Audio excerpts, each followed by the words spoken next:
अस्सलाम वालेकुम मुअज़्ज़िज़ नाज़रीन इकराम, आप देख रहे हैं मेरा फेसबुक और यूट्यूब चैनल। आज इरेक्टाइल डिस्फंक्शन के कॉम्प्लिकेशंस के हवाले से बात करना चाह रहा हूँ। इरेक्टाइल डिस्फंक्शन अगर किसी बंदे को खुदा न ख़ास्ता होती है, तो उसके कॉम्प्लिकेशंस या उनकी पेचीदगियाँ कौन-कौन सी होती है? आपके जिस्म के अंदर कौन से केमिकल्स जो हैं वो आगे पीछे हो सकते हैं और आपकी सेहत के ऊपर कितनी हद तक मनफी असर पड़ सकता है। ये बड़ी इम्पोर्टेंट और बड़ी अहमियत की हामिल वीडियो है। उस हवाले से इस मेरी वीडियो को अव्वल से आखिर तक ज़रूर देखिएगा और अगर ये मेरी वीडियो आपको पसंद आए तो आपसे एक ही गुजारिश होती है कि आप मेरे इस यूट्यूब चैनल को सब्सक्राइब करें, बेल आइकन के बटन को प्रेस करें ताकि हर नई आने वाली वीडियो का नोटिफिकेशन आपको फिलफौर दस्तयाब हो जाए। अक्सर और बेशतर तौर पर मर्द हज़रात इरेक्टाइल डिस्फंक्शन की कंप्लेन करते हैं और जैसे ही उनको ये कंप्लेन होती है तो कोई ना कोई जिनसी हवाले से इन्हांस करने वाली गोली मार्केट से लेकर इस्तेमाल करते हैं। पहले तो पाकिस्तान के अंदर फ्रीली जिनसी इन्हांसमेंट की जो गोलियां हैं वो अवेलेबल नहीं होती थी, बल्कि आजकल फ्रीक्वेंटली जो है वो ये टैबलेट्स मार्केट में मौजूद हैं और मेडिकल स्टोर्स के ऊपर आपको दस्तयाब हो सकती हैं। लेकिन इन टैबलेट्स के इस्तेमाल करने से ये होता है कि आरसी बुनियादों के ऊपर आपकी सादगी भी होती है, आपको होशियारी भी आती है, आपके उज़्व तनासुल के अंदर सख्ती भी होती है।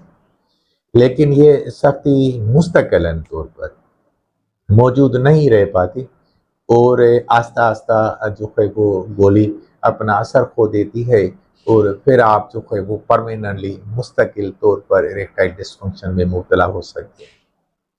तो जब भी आपको इरेक्टाइल डिस्फंक्शन की कैफियत डेवलप हो जाए, तो बेहतर ये है कि आप किसी न किसी मुस्तनद डॉक्टर के पास जाएँ और आप फुली तौर पर अपनी बॉडी के इन्वेस्टिगेशंस करवाएँ।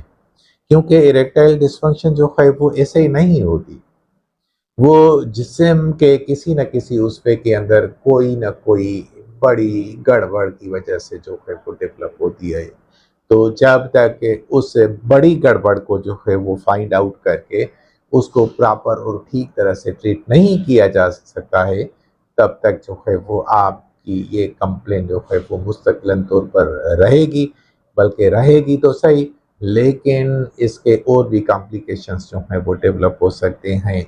अचानक आपको जो है वो हार्ट फेलियर हो सकता है, अचानक आपका कार्डियक अरेस्ट हो सकता है, अचानक आपका ब्लड प्रेशर जो है वो हाई जो है वो रहते हुए कोई ना कोई इशू खुदा न खास्ता आपको डेवलप हो सकता है। तो उस हवाले से इरेक्टाइल डिस्फंक्शन की जो कंप्लेन है ये आम कंप्लेन नहीं है, ये बहुत पेचीदा कंप्लेन है और इससे आपको जो है वो मुस्तनद डॉक्टर के पास जाना चाहिए। यानी कि हेड से पाँव तक, सर से लेकर पाँव तक जो है वो आपका फुल इन्वेस्टिगेशन होना चाहिए। कहाँ फ़ॉल्ट है, दिमाग में कोई फ़ॉल्ट है, नर्वस सिस्टम के अंदर कोई फ़ॉल्ट है, कोई मेंटल इश्यूज़ वग़ैरह आपको हैं, उन वजूहात की वजह से जो है वो इरेक्टाइल डिस्फंक्शन हो रही है।